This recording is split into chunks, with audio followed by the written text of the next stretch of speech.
অনেকদিন পর পিঠা বানাইতেছি। আসলে পিঠা বানাইতেছি না, পিঠা বাইরে থেকে কিনেই আনতেছি। কিন্তু পিঠার জন্য যে রসটা বানানো লাগে, তো সেটাই আমি দুধ জাল করে এভাবে বানাইতেছি।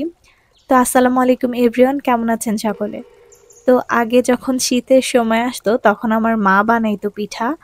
আর আমার হচ্ছে নানু বাড়িতে যেয়ে আমি পিঠা খাইতাম। তাছাড়া ওভাবে আর পিঠা খাওয়া হইতো না।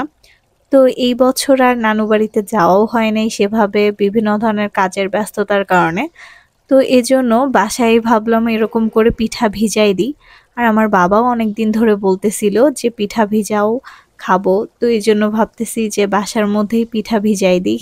সবার খাওয়াও হয়ে যাবে। আর যেহেতু শীত চলেই আসছে, পিঠা তো একটু একটু খাওয়াও লাগে, তাই না?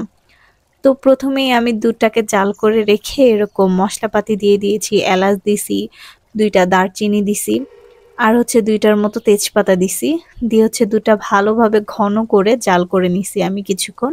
তারপরে এর মধ্যে খাঁটি, একদম খাঁটি একটা খেজুরের গুড় সেটা দিয়েছি। খেজুরের গুড়টা আমি সরকার মার্ট পেজ থেকে নিয়েছি। আর এই পেজে বিভিন্ন ধরনের খাঁটি গুড় পাওয়া যায়। আমি পেজের লিঙ্কটা কমেন্ট বক্সে দিয়ে দিব, আপনারা চাইলে ভিজিট করে আসতে পারেন।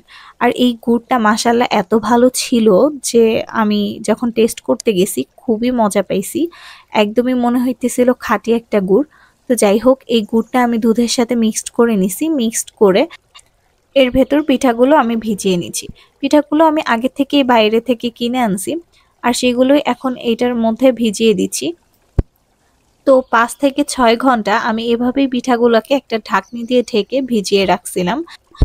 5 থেকে 6 ঘন্টা পর দেখবেন যে পিঠাগুলোর ভেতর একদম রসটা ঢুকে গিয়েছে ভালোভাবে। আর পিঠাগুলো কিন্তু একদম নরম নরম হয়ে গেছে।